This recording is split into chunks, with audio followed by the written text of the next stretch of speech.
to Forbidden Knowledge News. I'm your host, Chris Matthew. Today my guest is Joe Atwill. First, just a couple of announcements. Check out our new show. It happened May the 4th. It's available on YouTube and all podcast platforms. We have links right in the description. Also, check out the Forbidden documentary, Occult Louisiana, available on Tubi and multiple streaming platforms.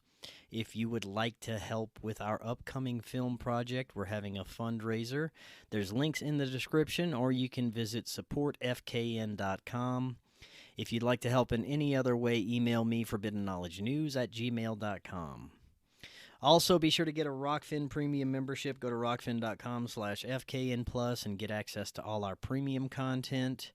And if you listen to the podcast through audio podcast platforms, listen through Spreaker, download our episodes there. That's always free for you.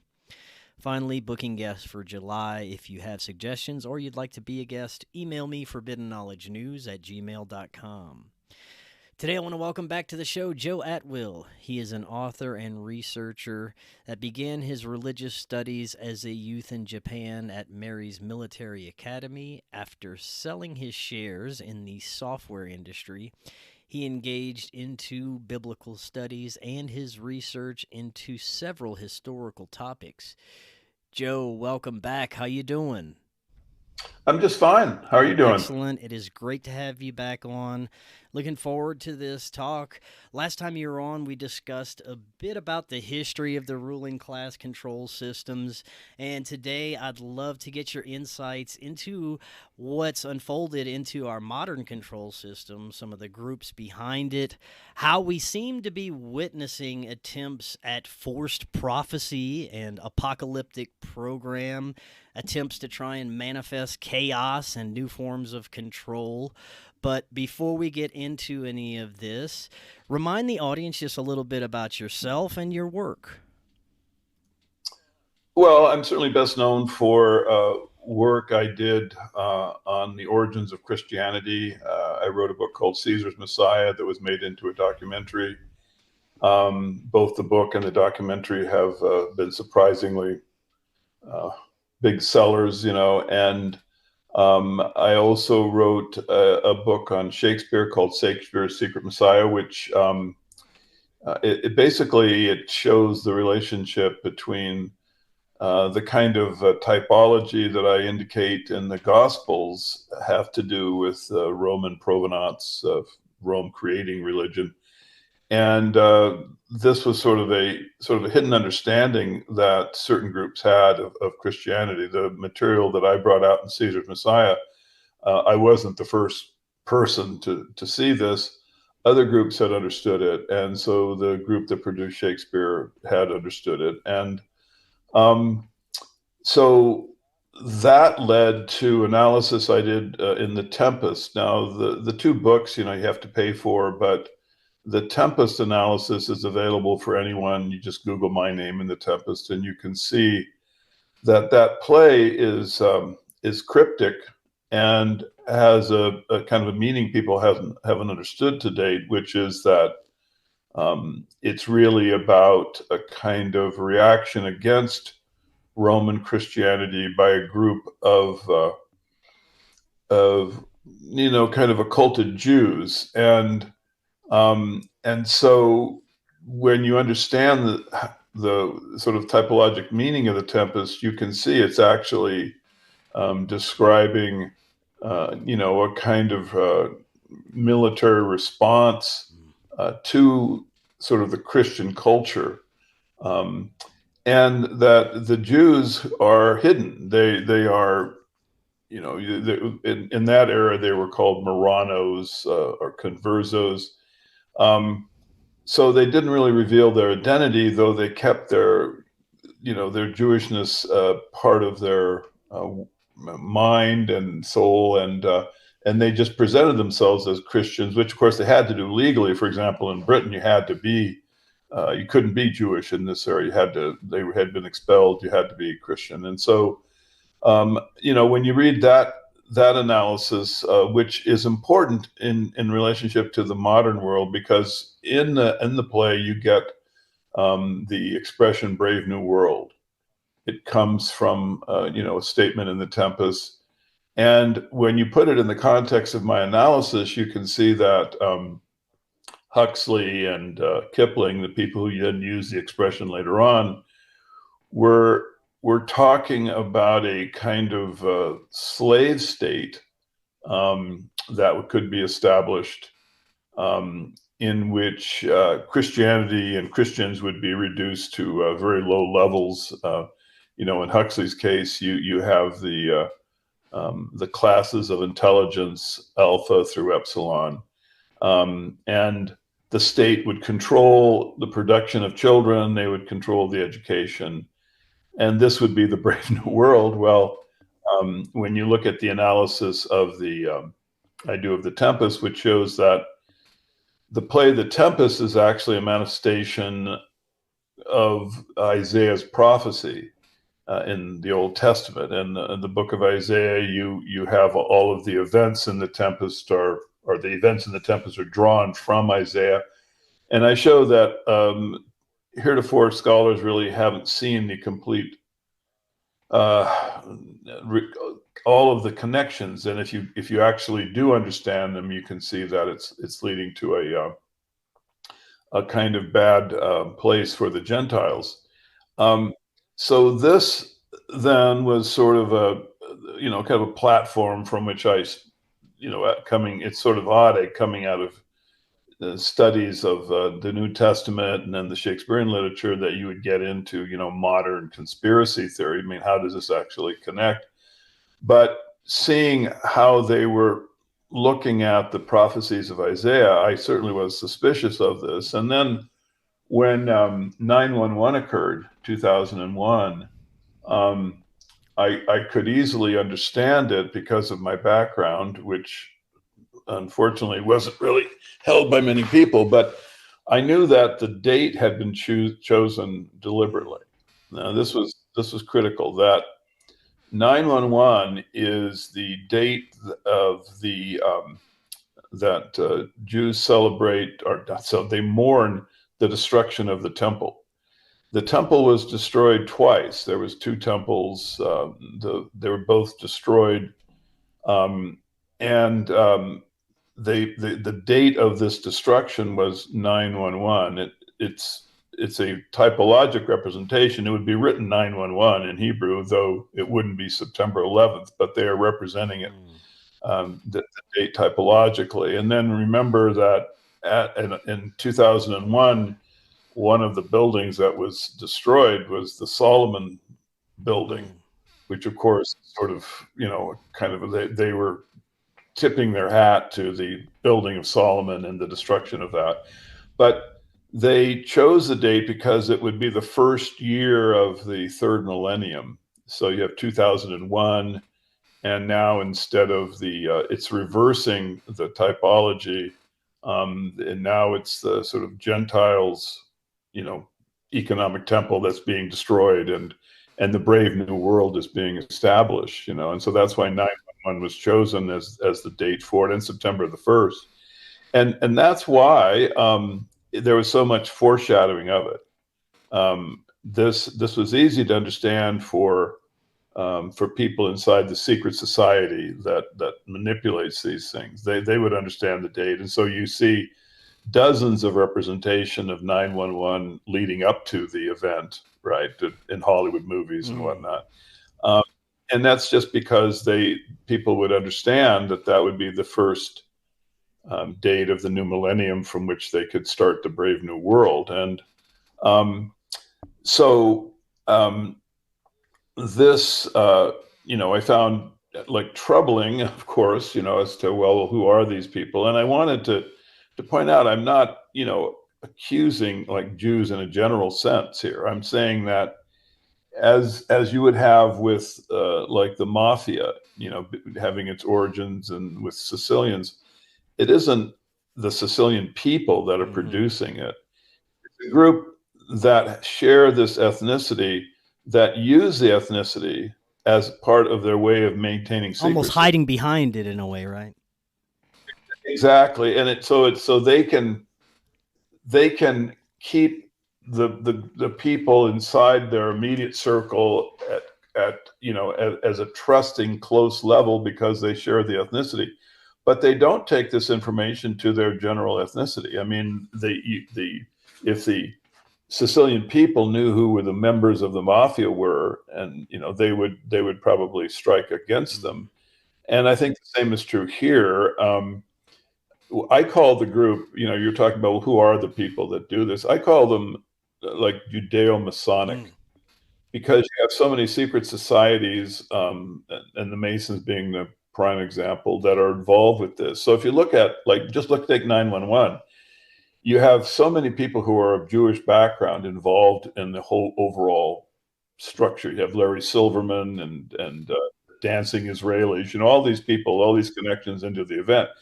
But then you also have the Bush family, who are purportedly, Christian. At least they maintain this, but they're also part of Skull and Bones for generations. And Skull and Bones is a secret society, and obviously it's an annex of Freemasonry. If you look at the symbolism, it's obviously has some relation to Freemasonry.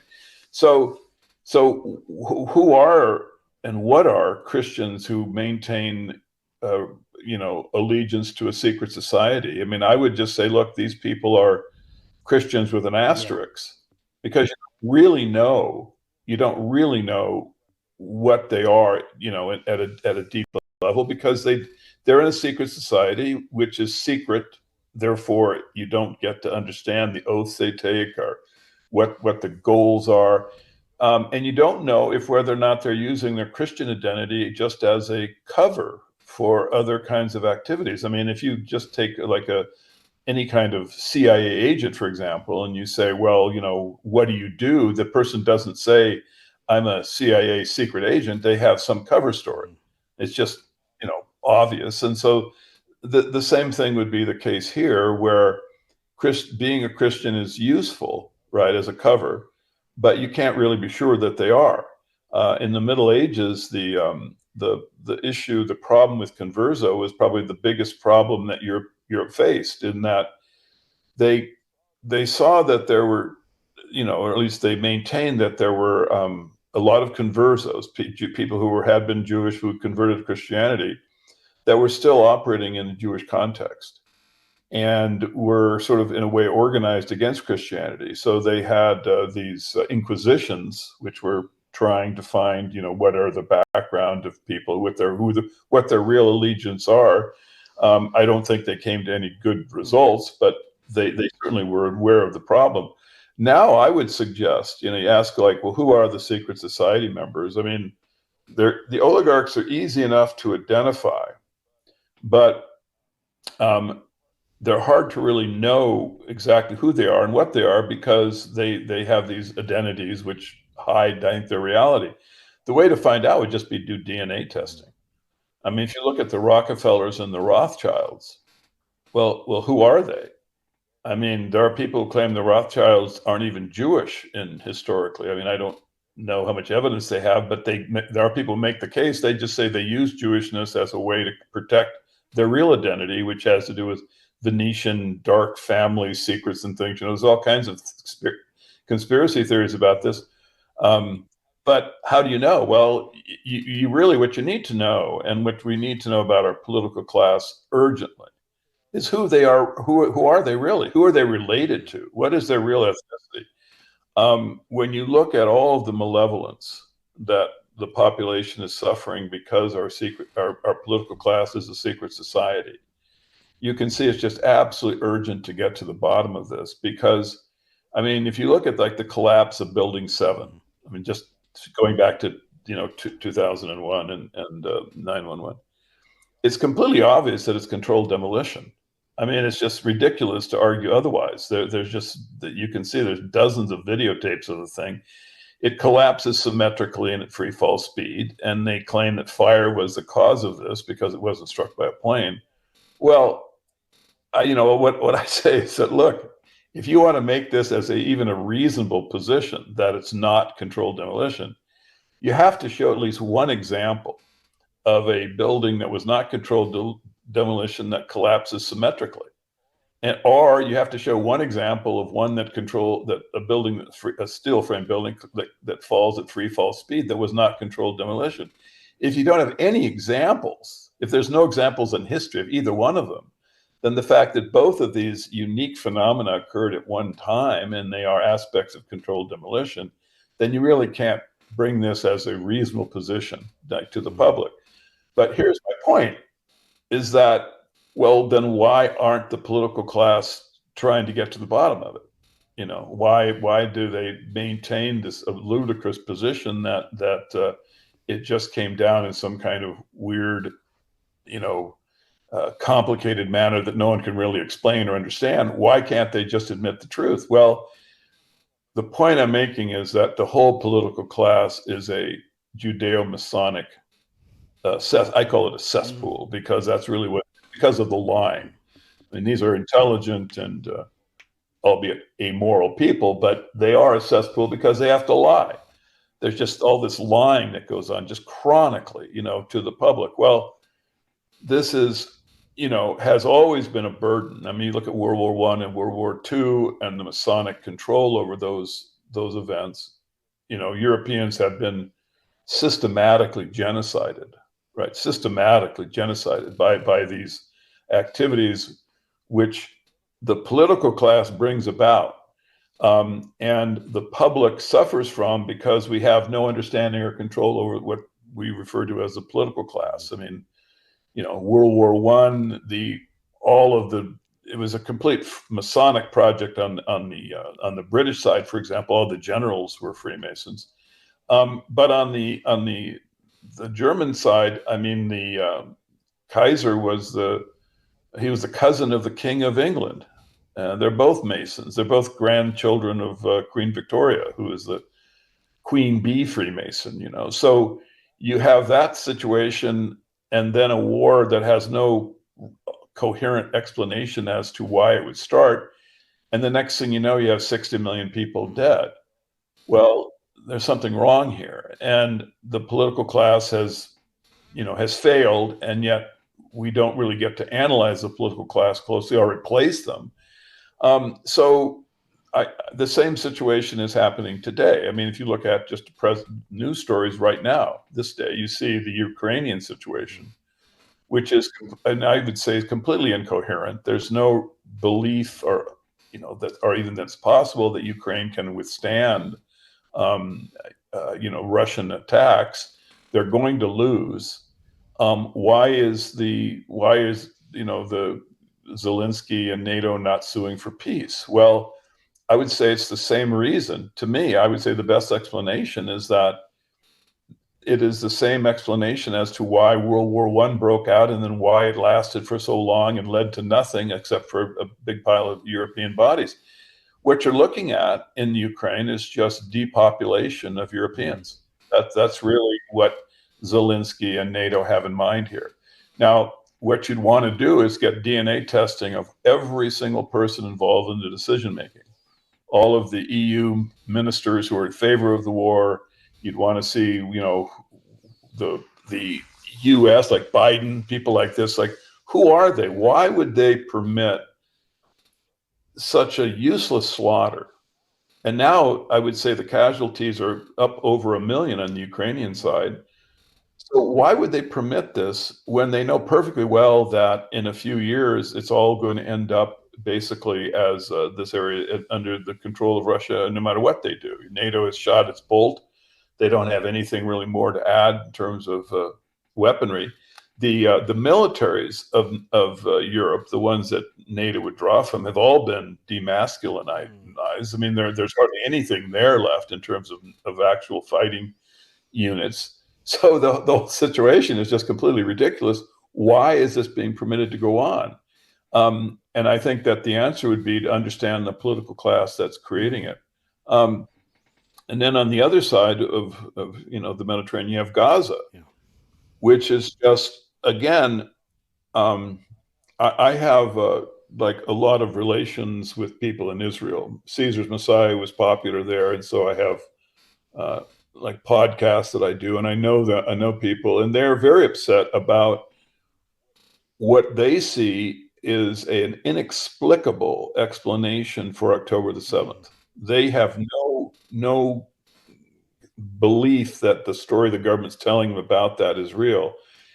And if you look at it, it's sort of like Building 7, and you have just a lie followed by a stonewall where they don't permit any analysis of the lie. On October the 7th, you had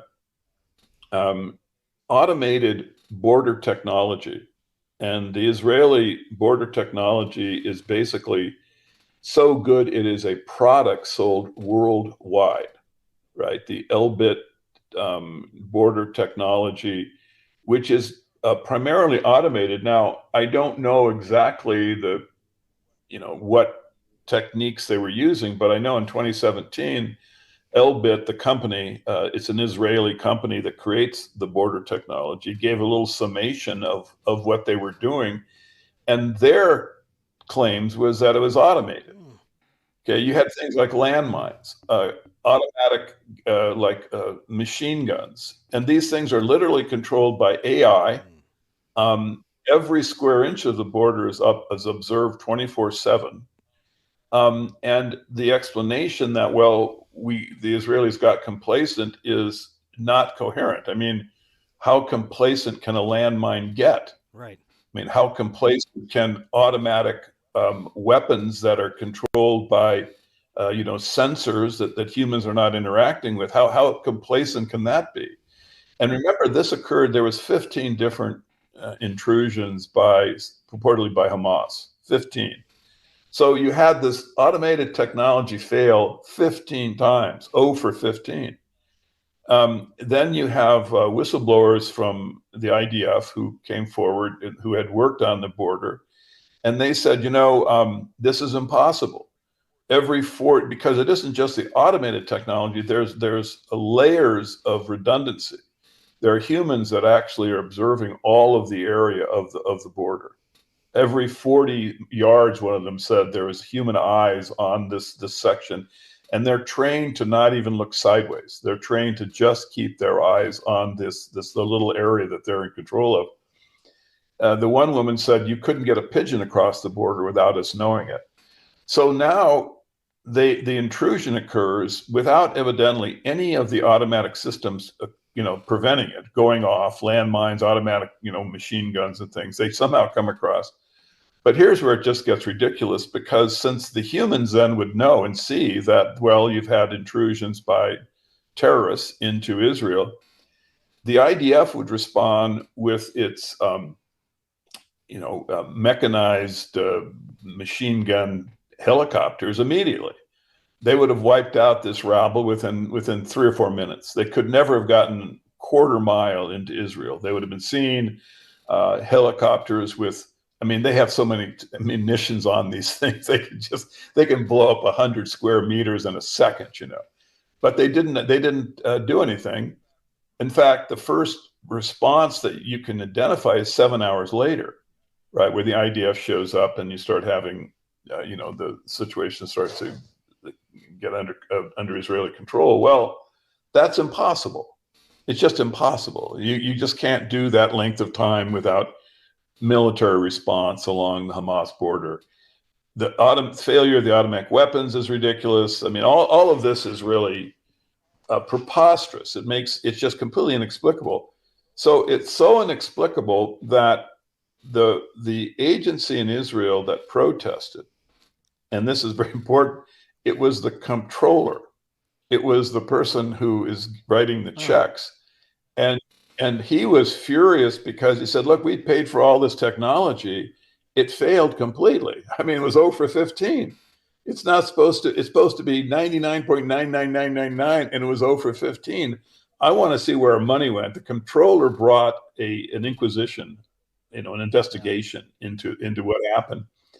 And Sunday, the High Court shut it down, saying, because they said, we've received information on a secured basis, in other words, top secret, public can't see it, from the military, saying that this would damage the military activity in Gaza of the IDF. Well, I would say, yeah, that's probably a very true statement, because if the investigation continued, and it would just become completely obvious that there was a stand down, that this was done with the idea of creating enough of a news story and enough, purported violence against Israelis that they would have a pretext for genocide. This whole thing is an obvious stand down to create a pretext so that they can go to the world opinion market and say, look, we're not genocidal racists. We are just fighting back here. We are defending ourselves, and Hamas is, see how bad they are. But I mean, no, I don't think any clear-minded, serious person can take that as an honest explanation of it. Well, what do you think the intended outcome of all this is for the ruling class, at least those that are on the side of this global enslavement and always have been? You mentioned World War I, World War II. There's these stepping stones throughout our modern history that led to where we're at now. I believe JFK assassination, 9/11, COVID, and all the little opportunities in between, January 6th and October 7th, these special dates where these high-impact events occur that open doors for the next event to occur. What do you think is the end goal for all of this? I think they want the planet to themselves. And so I think you're looking at just a very slow motion genocide of humanity. You mentioned the COVID situation. There's now a lot of reports indicating that the birth rates have been affected by the vaccine, that sperm motility is off, that there's something in the vaccine that it apparently has a sterilizing aspect. This is science that's a little over my head. I mean, I do study it, but I think certainly, given the fact that COVID was not particularly dangerous, the idea of like forcing this kind of genetic operation, artificial, genetic operation, putting RNA into every single cell in the human body and having it perform an artificial function, there has to be some explanation. Again, it's inexplicable. You see, it's inexplicable except for the idea that, well, it's just a gigantic sterilization project, right? That makes sense. So everything, you mentioned all of those different aspects of the process we've been tortured with over the last 1,000 years. All of them make sense in terms of the thesis that this is basically trying to get the planet to themselves. This group, and I call it Judeo-Masonic, but it certainly seems as though the oligarchs of many different ethnicities have been brought into the fold, right? I mean, obviously the Chinese and so you can't, without more information, without some DNA testing, you can't really be sure what it looks like or what it actually reflects. But I would say the best way to understand this is to read Deuteronomy or the book of Isaiah. You get images of a post-Gentile world, and the people who are creating that literature are using Gentile in a very broad sense. It just means non-Jew. They're not just talking about Europeans. I mean, in Deuteronomy, they have, ethnicities, 7 ethnicities, 7 being a special number. And all of these ethnicities are, the Israelis are given permission to genocide.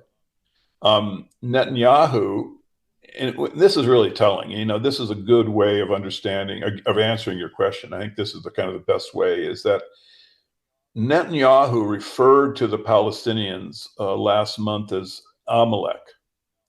Now, Amalek was a tribe, an ethnicity, that in Deuteronomy, God gives the Israelis a permission to exterminate, to genocide down to the last child. That's an important expression, down to the last child. So Netanyahu referred to the Palestinians as Amalek.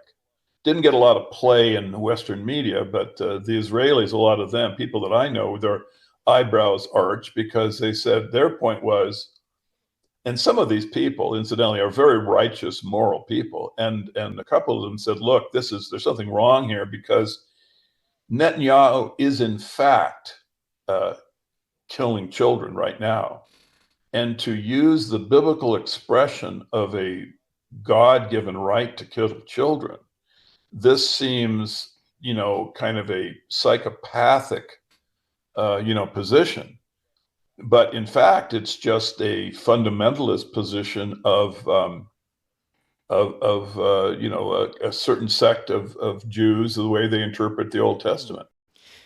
The Old Testament, if you interpret it literally like that, you are able to just create a world that you only have this particular group of Jews in habitation. And I'm sad to say, but that's a pretty kind of rational way of looking at what we've been experiencing. This group were very likely the tectons, who are actually described in both the New Testament and in the histories of Josephus as not regular Jews. They're some kind of, well, they're Freemasons. In Greek, the word tecton means Freemason. It's actually the way you would describe Freemasonry, tectons.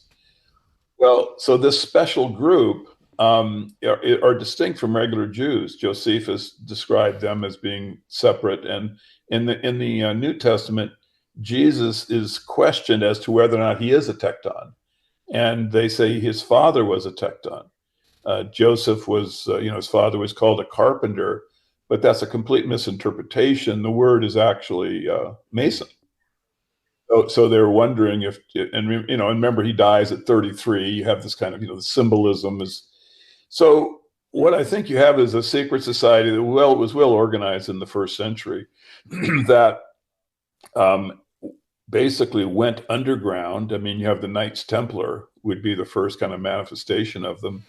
But then that is opposed by Christianity. Demolay is burned on the steps of Notre Dame on like Friday the 13th, I think it was. Then later on, Notre Dame itself is burned on Friday the 13th. So you have the kind of tit for tat, sort of kind of connection between the events. But the Templars become the Freemasons, and then the next thing you know, Masons start appearing in the political class. George Washington is a Freemason. So many of the presidents have been. And the ones who aren't, or who weren't identified, I mean, how do you know? I mean, certainly over half of them were, but many of them, you just have no idea what they are. You have like Clinton. Well, he's not known as a Freemason, but he certainly was a Demolay. He went to Demolay school and he was the premier Demolay student, in the United States. He had certificates and awards and things. So very special individual, claims to be a Christian, but he had this asterisk connection into a secret society, like the Bush family. You see Reagan and Nixon at the Bohemian Grove, and you wonder, well, why? Why would they be part of a secret society if they're really sort of, these democratic, individuals, that are of people? Why do they need to be in these secret societies? Well, it makes no sense except under the explanation I give, that they are what I call lifetime actors. They give a personality to the public for political gain, which is to say to gain political power, but that isn't their real self. This is just what they tell us. And then the narratives, the histories that these people concoct are not the real histories. They're contorted so that we are believing what they want for purposes of control. I mean, like COVID, it was supposed to kill 10% of the victims, when it first came out. Well, that was off by, 50,000 to 1 is what it ends up being.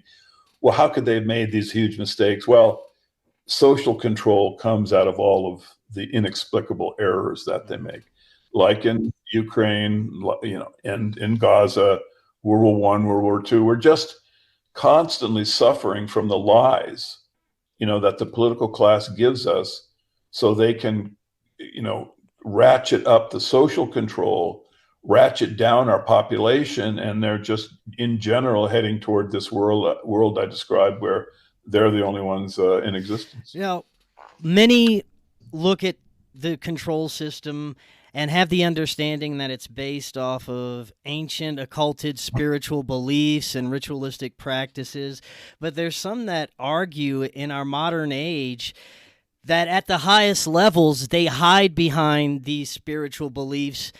There's no spiritual basis behind it at all. It's just so that they can gain power and control. They are cynical, empirical, and have no spiritual belief whatsoever. They use spirituality as a bamboozlement to hide behind. In other words, it's a way. A good example would be, I wrote an article which the public, anyone can look at. It's for free. It's online, called "The Freemason Invention of the Nazi Party." And I show that the Nazi Party comes from the Theosophical Society, which is just it's a hodgepodge and a mumbo jumbo of spirituality. Helen Blavatsky kind of created it as an annex of Freemasonry, right?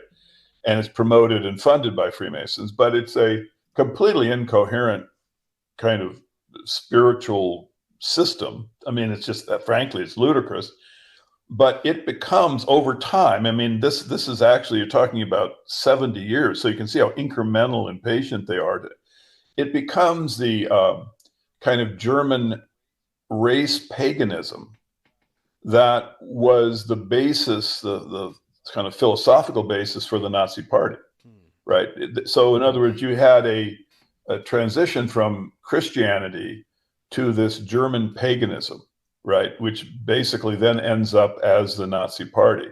Now, the spirituality that's being presented is completely cynical.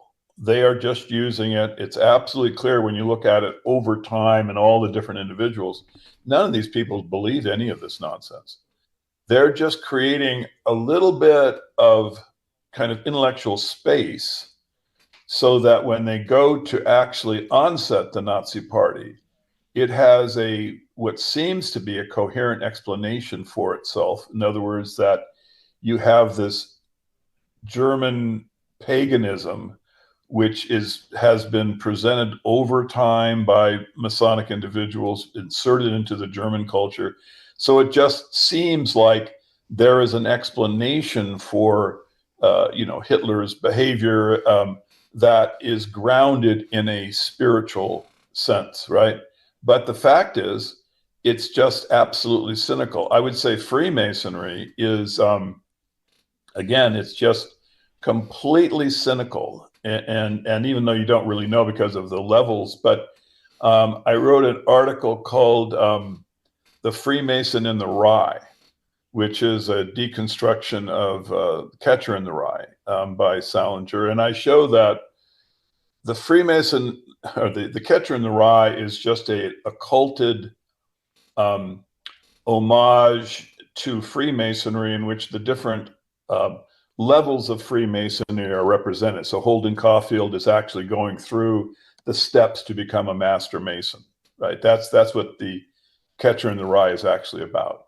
And notice even the title, The Catcher in the Rye, what is the Catcher in the Rye? It is the individual in a wheat field with a scythe cutting wheat down. So it's the symbol of the apocalypse is being represented right in the title, albeit a little occulted. But the Catcher in the Rye is the individual who, the apocalypse uses as its representation. He has the scythe and he's cutting through things. Well, in the story, Holden Caulfield finally becomes a master Mason.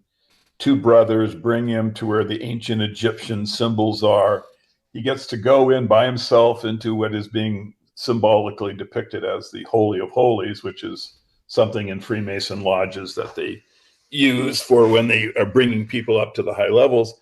And what he sees on the wall isn't some spirituality. It isn't some, deeper understanding of human nature. It's FU.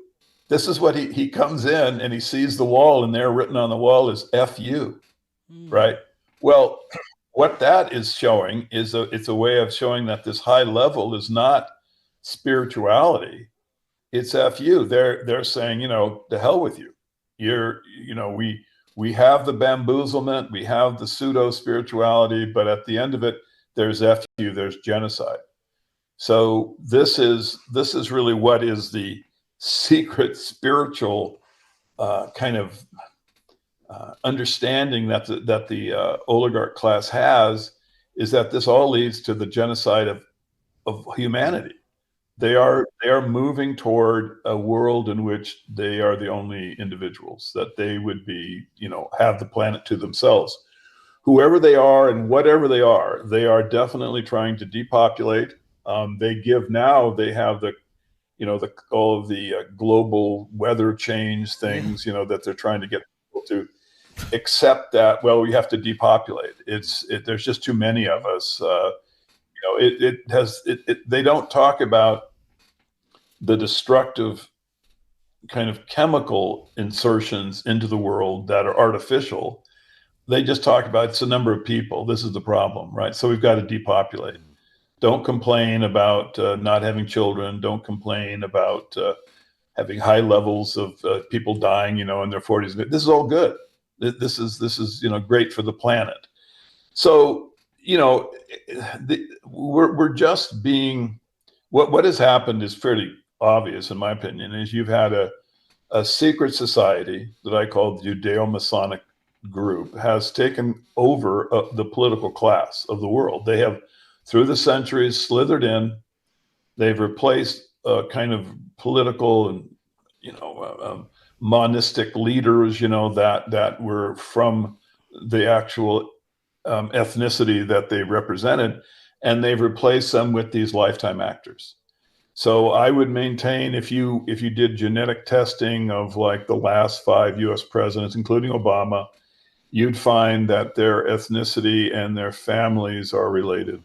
And that is the group that is moving toward worldwide genocide. And when you get to that perspective, then the world makes a lot more sense. Then you understand the kind of weird misuse of science to produce this climate change horror that they've got, giving us. You certainly understand things like Gaza and the Ukrainian war. Then you can even understand, 9/11. It all will make sense from that perspective. So hopefully, there are enough sort of clear-minded, independent researchers like yourself. Last time I was on, I praised you and I said, hey, you really deserve support. I want to reiterate that. People should support you, because you have to have the courage and clear-mindedness to do what you do, and there's just not enough of them. It is growing, though. And I think I mentioned last time that we're basically winning. It may seem impossible because we are not gaining any political traction, right? We're not really organizing politically yet. But the first step is the information revolution. And there we're clearly winning, because you see the complete collapse of participation in the old media, right? I mean, the CNN. I mean, I do podcasts that have larger subscription than stuff like on yeah. I mean, seriously. So, well, how is that possible? So there is this, kind of transition. And the other thing is, if someone comes to the level of understanding where they could have a discussion with you, where they would understand what you're saying. I mean, I've listened to a lot of your podcasts, and if someone can understand what you're saying, that individual would never go back to where they would take CNN or Fox News seriously. It just doesn't happen, because the human mind doesn't operate that way. So everyone who converts intellectually to the point where they can understand you and can agree with your logic, with your reason, it makes sense, your understanding of the world is more coherent, they don't go back. Because the point is, propaganda can only work against the human mind if that individual who is the victim gives the person giving out the propaganda trust. You have to be in a state of trust where you really think that Wolf Blitzer, or Sean Hannity are actually there representing some honest attempt at giving real stuff, right? You have to give them trust. But if you don't have that, if you don't have the trust to the oligarchs' media outlets, then it doesn't work. The propaganda doesn't work, because all it takes is that much skepticism where you go, I hear what you're saying. I'm just going to think about it and maybe look into some facts on my own before I actually accept your position on 9/11 or on October 7th or any of the bamboozling elements, that they give. So if they get to the point where they can understand you, then they are lost forever, really. Because all you need is that much skepticism and to not give them trust, where the propaganda just becomes ridiculous. So this is something they're well aware of, obviously. And when people get to certain levels, I think of popularity, they try to batter them down. And then, of course, they've developed expressions which are intended to end thought. They're trying to keep people from moving to understanding you, for example. So they've developed, anti-Semitic, Holocaust denier, truther, white supremacist. It's one of my favorites. Anti-Semitic. It's like that. I tell you, I've never met a white supremacist. Have you ever actually I'm a white supremacist. I have a group that we meet, and I've never even met one. I don't know anyone, and yet they use this expression. Like the FBI said that white supremacists are the greatest threat to America. Had to roll on the ground with laughter. Really? Honest to God, if I knew one, maybe I could see, okay, this is maybe it's a far-fetched, but at least it's not insane. No, it's insane.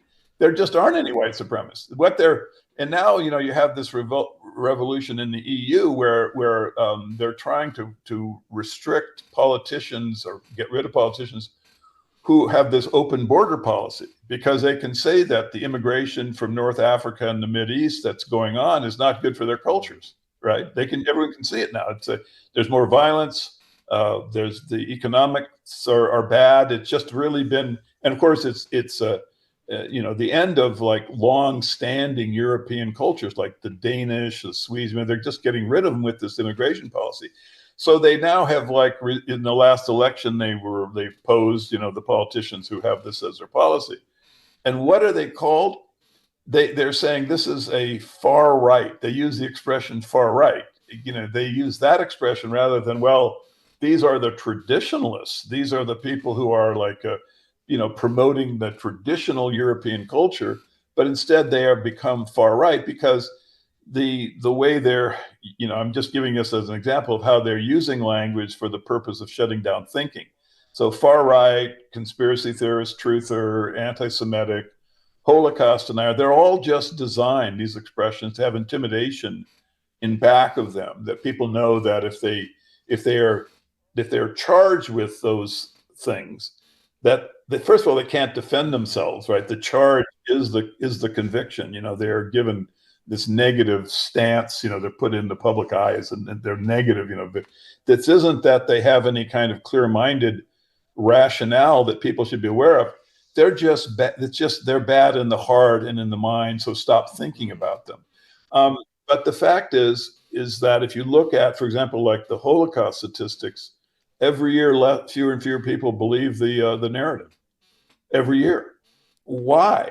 It's because even though there's not a lot of information out there, there's enough that it's kind of swirling around. People are going, wait a second, where are the gas chambers? Where are the crematorium? Where are the bodies? How did this? What happened here? There's no evidence. So it's all moving toward ending the trust that we have been giving the oligarch class for 1,000 years. And what is your role and your achievement is just to keep that process moving forward. Because when the information revolution hits, it doesn't have to hit 50%. I would say if it gets to 15% of the public, could have a conversation with you where you could, you'd have your expressions and your reasoning would be comprehensible, and they would say, you're making a lot of sense. You could have that Socratic engagement. I think it's over. I just don't think the political structure that they have set up can actually function if you have even 15% of the public going, I don't buy it. I don't buy you at all. I just think you're lying. Because remember, it's the word that they have, like their words, Holocaust denier, white supremacist. Well, our expression is liar. You're just lying. This is a lie given for the purpose of propaganda. And so, we're moving them toward we're moving the public toward where they can go, I think you're lying. I want you to justify what you're claiming. This is why I'm encouraged with what I'm seeing with different communities and groups of people that are becoming more aware and questioning the narrative more. Sure. Now, I want to go back to the psychological warfare aspect and what we were talking about, the non-spiritual basis behind all of these agendas. There seems to be this mind control aspect to where if they add in biblical prophecy and this occult symbolism to try and get people to believe that there is this higher power or this demonic force that they are working with that is behind their agendas, it causes more fear, it causes more hesitation for the public to be working against some of these quote-unquote dark forces. But from what you're saying, it's just all a big psychological operation to pump that fear in. Yeah. There's a picture, it's online, of Maria Abramovich and the current Zion of the Rothschild family. I forget his first name, but they're sitting there, and in back of them, there's a famous picture of Satan, and it's called "Satan Gathers His Legions," I believe is the name of the painting. Satan is nude, of course.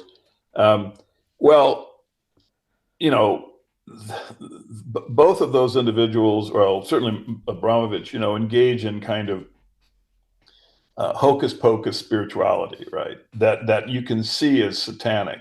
She is the one who was talking about spirit cooking, which is related, of course, to Crowley, the cake of light. He talked about these kinds of rituals. She claims, well, it's sort of like Crowley, but I'm not really trying to be a Satanist. I'm just, copying him, but of course this is ridiculous. And in fact, in the email exchanges that talked about Hillary Clinton's, associates, going to spirit cooking events, one of them actually talks about thelema, this just lifts the veil completely. Now you can see that, yeah, of course, these people are operating in the context of Crowley. It's Aleister Crowley, because he developed the thelema religion. And the expression in the email was, I want you to do me a thelema favor. Well, you wouldn't be able to use the term in that way, asking for a favor, if you weren't really familiar with the Crowleyan hocus pocus spirituality. And of course, you could never use the expression in that way if you didn't have the confidence that the person you were giving the question to also had the same understanding of thelema, right? And these are associates of Hillary Clinton who are having this exchange. Well, okay, so they're satanic, right? I mean, this is pretty straightforward. They're satanic. Well, do they believe in Satan as like a fallen god with powers that they can tap? Well, of course not. It's ridiculous. These are the most empirical. They're very scientific in their, kind of application of force, right?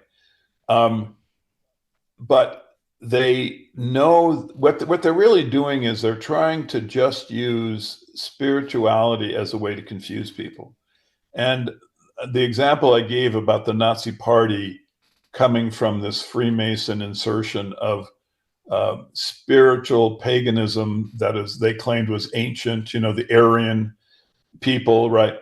Well, Aryan wasn't a self-identifier for the German people until they brought it to them in the 19th century. That It was just done to create enough hocus pocus that eventually you would give trust to someone who would want you to do something that was self-destructive. So when they use like 911, and I gave you the explanation of the date, right? They're mimicking the people who created Christianity. You see, what you really have here is a kind of eye for an eye. Christianity, if you read my book, Caesar's Messiah, you can see that the Roman oligarchs developed it as a way to control the Messianic Jews that were rebelling. So they developed Christianity primarily for vanity. That's a whole long piece of analysis, but I won't go into now. But they also wanted to control the Jews. And so they wanted to switch the kind of messianism that was rebelling against Rome, that was producing messiahs that were rebel leaders, which of course is very logical because remember, they're claiming to be from the lineage of David. Well, David wasn't a turn the other cheek, give to Caesar what is Caesar, blessed are the peacemakers guy, right? He was a warrior, xenophobic fundamentalist who cut the head off of Goliath, right? But he had the power of God. So he's again, you're dealing with kind of spiritual craziness, but this would have been the messiahs in the first century. So when you create Jesus, who is pro-Roman and pacifistic, you're just in a mind control operation. Well, one of the things that they did was create this artificial relationship between the death of Jesus and the end of the war. They're trying to show that the new covenant, the New Testament, I mean, the book is called the New Testament, but that's a mistranslation. It actually, the better translation is covenant. The new covenant, the one that Jesus Christ is giving to us. This covenant has a 40-year cycle from the end of the Passover lamb to the kind of ownership of the promised land. And this is a mirror of the first covenant. I mean, think about the first covenant. You have the slaughter of the Passover lamb, and then 40 years later, they wander in the wilderness for 40 years, but then the Jews can go into the promised land and become basically the Israelites because now they have Israel. It's 40-year cycle. So you have the death of the Passover lamb and 33, and the death of the Passover lamb, and then you have 40 years later after the wandering, the ownership of the promised land. Well, when they created the new covenant, this goes to your point, and is an example of kind of what you're asking for, is that when they create the new covenant, they want to bamboozle the people, right? So what they did is they said that Jesus Christ died on Passover 33, and that's 40 years to the day from the fall of Masada, 40 years to the day. So they mirror the 40-year cycle, right? They have a mirror. So it's now they're giving the people who they're trying to seduce into the new covenant, they're giving them this psychological, spiritual kind of mind control event where, look, we know that God's hand is given to the new covenant because we have the same cycle, just like the first covenant, the covenant that we're replacing, the old covenant being replaced with the new covenant. So we have this 40-year cycle from the destruction of the temple to, from the execution of the Passover lamb to the ownership of Israel by the Romans. The new covenant is now installed, and the promised land is now given to the Romans, who take complete ownership of it at that point. Okay, so it's hocus pocus. Well, then you look at 911, and it's occurring at, on the date that the temple is destroyed. The Solomon building is collapses symmetrically, Well, you can actually take the position that if these things were real, that they are metaphysically, kind of connected into the divine, because the events are not. They have to be spiritually connected, just like the Romans claim that the temple fell on the same day, or was raised on the same day as the first temple was destroyed, right? So Rome said, look, it was 911. That's when the temple was raised, same date, showing this divine connection. Well, they're using that, they're extending off of that bamboozlement with their own bamboozlement, right? They're saying, and guess what? The New World Order is being onset on 911, you see, and it's your Solomon building that was destroyed, not ours, basically, you know. So they use these, well, in this case, it's foreshadowing, but they use the kind of religious symbolism as a veneer for their activity, but you'd be naive to believe that you're actually looking at anything real. They're not there. These dates are being done for the purpose of revenge and humiliation, and the events, the way that they're manifesting it through very precise real world behavior. Right? They brought down the towers with controlled demolition. It wasn't God or spiritual activity, right? So whenever you see, like, you know, the kind, particularly when you look at Crowley, when you look at this sort of satanic activity, and people say, well, look, this is Crowley. These people they're Satanists. This is a misunderstanding. They have to look deeper into Crowley. He's a British agent. He's a member of the British secret police. He is directly connected to the same lodge that produces Blavatsky. The same person, John Yacker, who gave Blavatsky her funding and her Masonic passport so she could go around and set up the Theosophical Society, is the one who did the same thing with Crowley. Crowley's kind of bizarre Satanism, you have to stand back from it for a second and then think, well, why are they doing this? It's because the target is Christian culture, right? So Crowley, it is not the connection to the devil that Crowley is really manifesting. It's liberated sexuality, right? And an end in the belief of the sort of logos of Christianity that holds together, you know, European culture. Crowley is just an attack upon Christian culture to, you know, produce free love, Satanism, all of which then ends up with sex, drugs, and rock and roll being given, you know, to the boomers in the 60s in a project that obviously comes out or is very often connected into the CIA, right? So it's all just one system of bamboozlement and mind control and propaganda.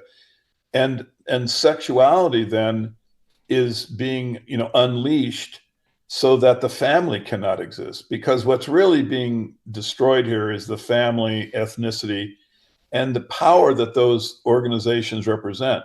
What they're doing is creating isolated individuals, right? Your ethnicity doesn't exist anymore. Family's not real. And you're given this workers' paradise of unlimited sexual activity, but you're politically completely impotent.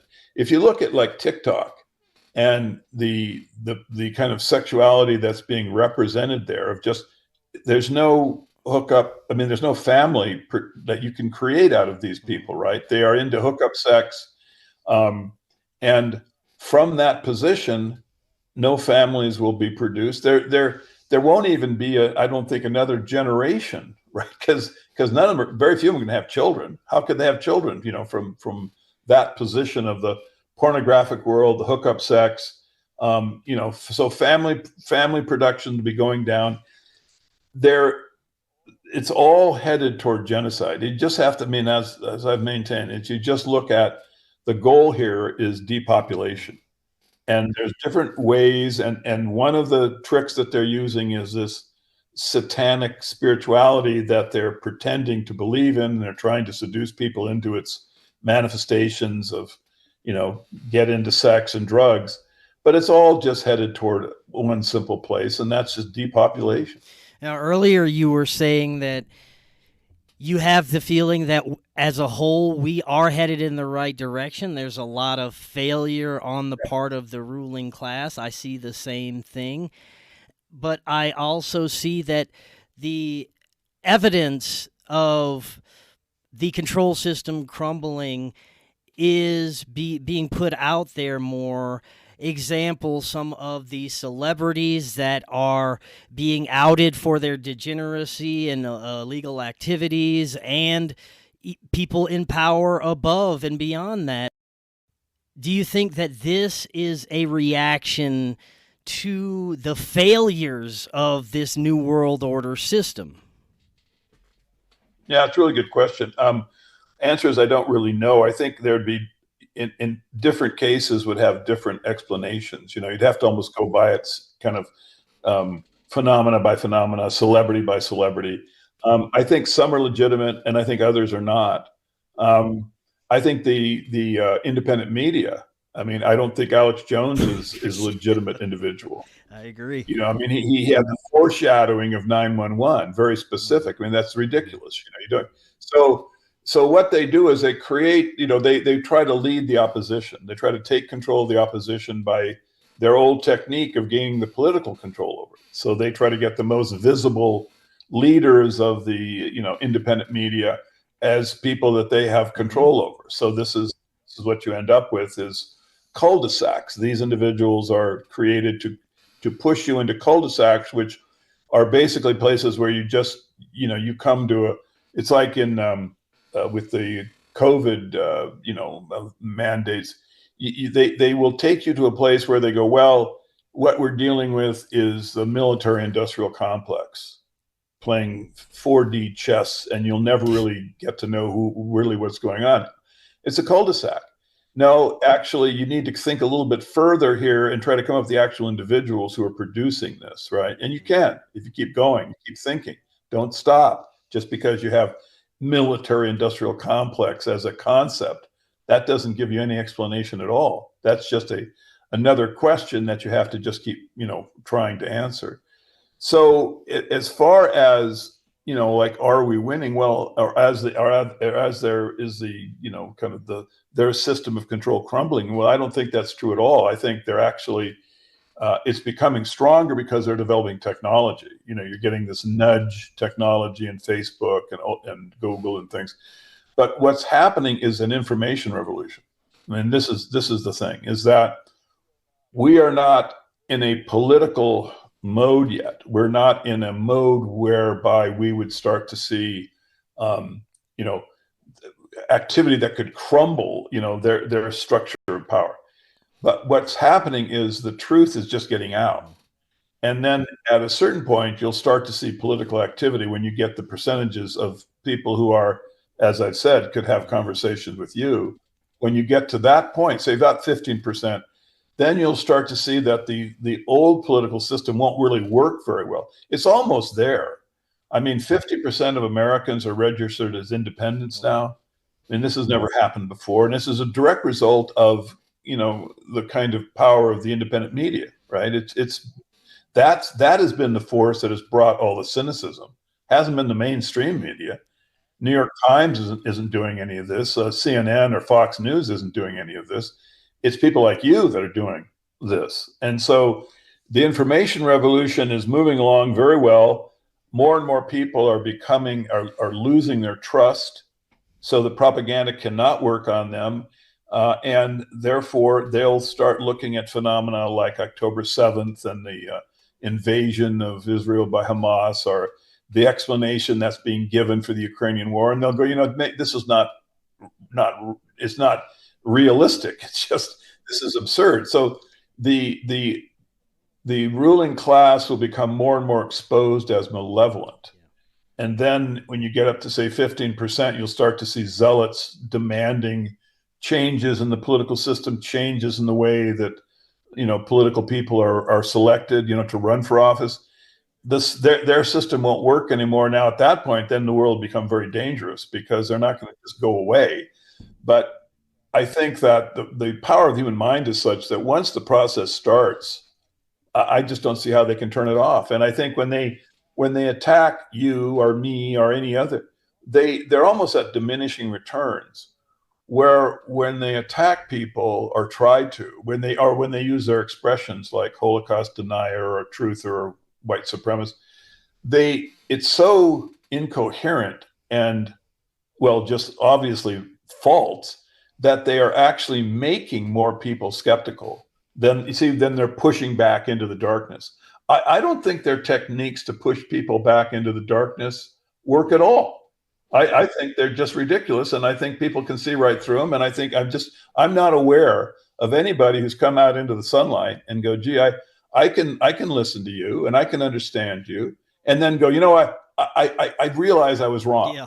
I realize that Wolf Blitzer and Sean Hannity are actually, it just doesn't happen, brother. So the thing, that's what I'm saying when I say we're winning. People kind of misunderstand my meaning. It's just that their techniques to push us back into the darkness are literally ridiculous. They are not working at all. So you get people walk out into the sunlight, they don't go back. So we'll just see, because more and more people are getting kind of skeptical about the whole narrative of what they're trying to sell us.